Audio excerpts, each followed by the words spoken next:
Olá a todos, tudo bem? Sejam muito bem-vindos. Me chamo Fabiano Fritz.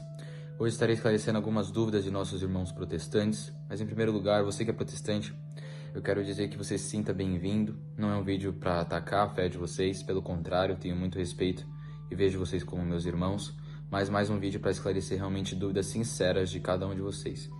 Que Deus os abençoe e espero que você goste desse vídeo e fique comigo até o final, que eu espero esclarecer tudo o que você possa sentir de dúvida. A primeira pergunta, obviamente, que muitos recorrem, já respondi até mesmo no TikTok: por que nós chamamos Maria de Mãe de Deus?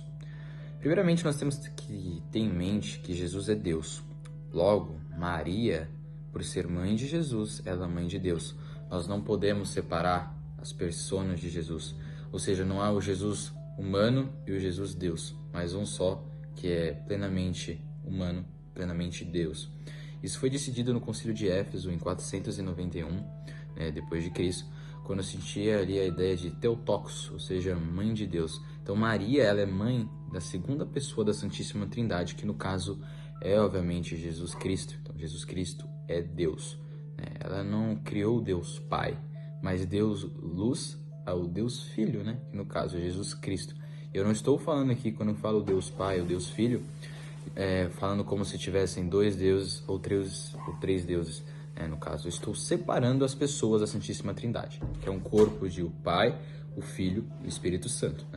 O Filho é o Redentor e Maria é mãe dessa pessoa, Jesus Cristo. Aí é um termo chamado também de visão hipostática, na qual Jesus, como eu falei anteriormente, ele é plenamente homem, plenamente Deus. Logo, Maria, sendo mãe de Jesus, ela é mãe de Deus. Um exemplo muito interessante: vamos supor que você tem um filho que ele é médico, o nome dele seja, por exemplo, Carlos. Você não pode ser mãe somente do médico, você é mãe do Carlos.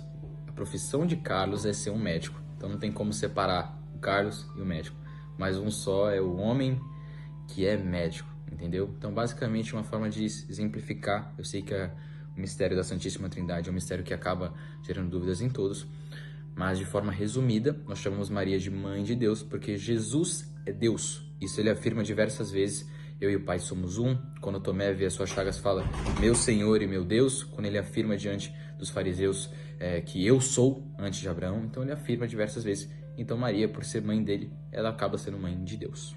Segunda pergunta: por que rezamos para os santos? Aqui algumas pessoas alegam diversas vezes que isso no caso seria uma idolatria. Vamos explicar por quê.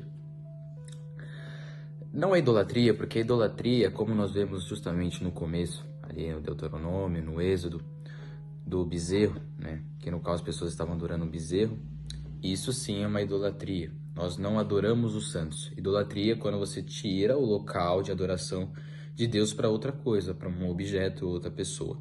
Obviamente, eu serei sincero, existem obviamente praticantes da fé católica que acabam se perdendo e de certa forma costumam às vezes agir com uma postura que parece ser uma idolatria.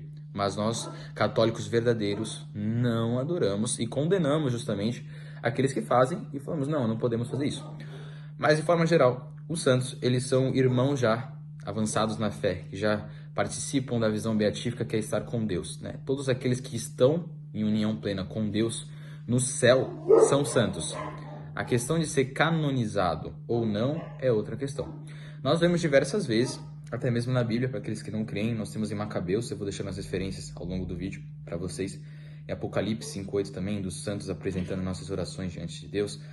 Temos também uma referência quando Jeremias é mostrado mesmo morto, rezando pelo povo de Israel. Então, a intercessão dos santos não é algo criado pela Igreja Católica, mas algo que está na tradição mesmo da própria Bíblia. Basta analisar a Bíblia a fundo e analisar. Então, nós não adoramos. E para aqueles que desejam se aprofundar mais, eu vou explicar um termo agora em latim. Existe uma classificação chamada latria, dulia, hiperdulia e protodulia. Vou explicar cada uma. Latria vem do latim de adorar, adoração somente reservada a Deus. Hiperdulia, hiper já diz excessivo, a mais. Dulia é veneração. Então, quando eu falo hiperdulia, estou fazendo uma veneração a mais. Então, nós estamos aí falando o quê? Da Santíssima Virgem Maria, que está acima de todos os santos, para nós, sem exceção nenhuma. Então, aí é uma veneração a mais da Santíssima Virgem.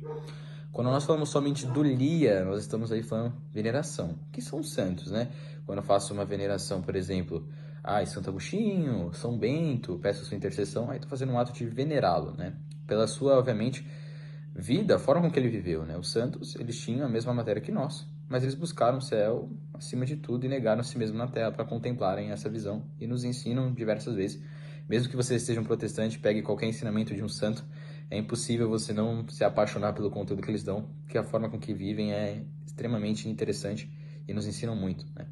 Agora, a proto-dulia, ela não é uma classificação separada, mas ela é linkada com a dulia. É algo reservado para São José, por ter sido o homem escolhido por Deus para ser o pai adotivo de Jesus Cristo na terra, esposo da Santíssima Virgem. Ele recebe uma veneração a mais, né? Por ter sido esse homem o castíssimo esposo e o justíssimo esposo da Santíssima Virgem. Terceira pergunta.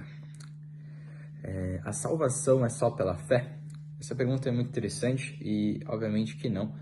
A salvação ela é uma graça, deixo bem claro, ela é uma graça nos dada. Ninguém tem o direito de falar, eu mereço ser salvo. Não, não existe isso, é um presente dado por Deus, porque em tese nenhum de nós mereceríamos a salvação por si só. É assim, plenamente graça, porque é a bondade e misericórdia de Deus que, diante da cruz, falou que queria que todos fossem salvos mediante a sua cruz e redenção.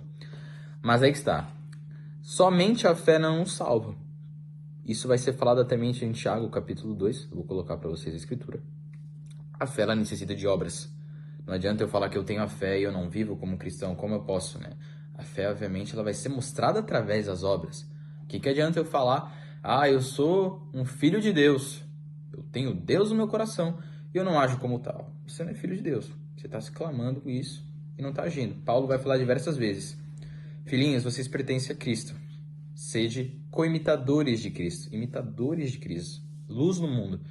Não é pra gente viver, falar, porque até mesmo eu digo que acaba sendo até uma falta de respeito eu me clamar cristão e não querer viver como Cristo, né? Acaba sendo uma luta diária, acaba tendo suas dificuldades, mas a fé, ela exige essas obras. Na verdade, a fé e as obras, elas estão ligadas de uma forma muito plena, porque é justamente pelas obras que eu analiso a fé, né?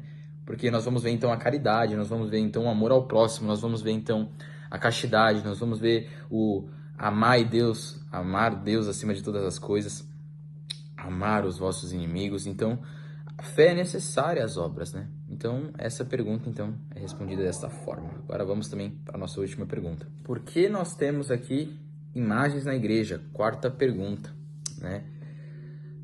Deixo claro, as imagens, elas não são ídolos. Elas são, no caso ali, ícones, né, que nos fazem recordar daquela pessoa, né, lembrarmos de sua santidade e venerá-la, né? Eu vou dar um exemplo muito prático. Quando você pega, por exemplo, a imagem de um ente querido, você não vai rezar para a imagem feita numa loja. Você vai rezar pela imagem, você vai rezar pela pessoa que essa imagem remete. Então, nós não adoramos ali, então, as imagens, como vocês falam, e aqueles que dizem, mas isso não é bíblico, nós vemos até mesmo o próprio Deus ali, na época não ainda se intitulava como Jesus Cristo, mas Javé, e eu sou, El Ciumento, coisas assim. Ele fala e manda ali para nosso Senhor Moisés, profeta Moisés, ele manda, né, fazer no Êxodo, colocar a leitura também, que Moisés fizesse ali na Arca da Aliança, os querubins. Então essa questão de imagem que vocês falam, que nós adoramos, que nós fazemos como ídolos nossos, ela é justamente uma acusação até mesmo vã, né? Uma acusação real. Então, espero que possam ter compreendido melhor também essas 4 perguntas que eu trouxe para vocês. Aqui para finalizarmos, meus irmãos, primeiramente eu digo que é importantíssimo, acima de qualquer vertente que você for, o respeito. Não fiz esse vídeo para atacar nenhum de vocês, justamente para esclarecê-los. Aqueles que desejarem buscar mais conhecimento, vou recomendar a alguns padres que falo para as outras pessoas como referência. Padre Paulo Ricardo, Padre Leonardo também, incrível sua teologia de explicação para isso. E, obviamente, aqueles que desejam se aprofundar de uma forma plena, estudarem por si só, vão no próprio Catecismo da Igreja Católica, que vocês vão ter todas as referências, todos os estudos, todas as provas que vocês talvez tanto busquem, né? Porque a Igreja, ela anda com a tradição e até mesmo com a ciência. A Igreja não busca anular a ciência. Na verdade, a ciência, ela comprova justamente que a Igreja quer tanto comprovar, né? E mostrar para os fiéis que não acreditam, que são incrédulos. Nós temos diversos milagres eucarísticos, obras, né? Os milagres como Lanciano, um cara muito conhecido, até mesmo o manto de Turim. Então, aqueles que desejam conhecer a fé católica, Aqui está então essas referências que eu dei. E se você ficou até o final, se você é protestante e gostou desse vídeo, quero que você deixe também aqui nos comentários. Mas como sempre, seja muito bem-vindo, espero que se sinta em casa e que eu, como católico, devo propagar o amor de Cristo e não, obviamente, a aversão aos irmãos. Um abraço, fiquem com Deus, eu me chamo Fabiano Fritz e esse foi mais um vídeo sobre um jovem falando sobre o catolicismo. Tchau, tchau. Em nome do Pai, do Filho e do Espírito Santo. Amém. Tchau, tchau, gente. Fiquem com Deus e até a próxima.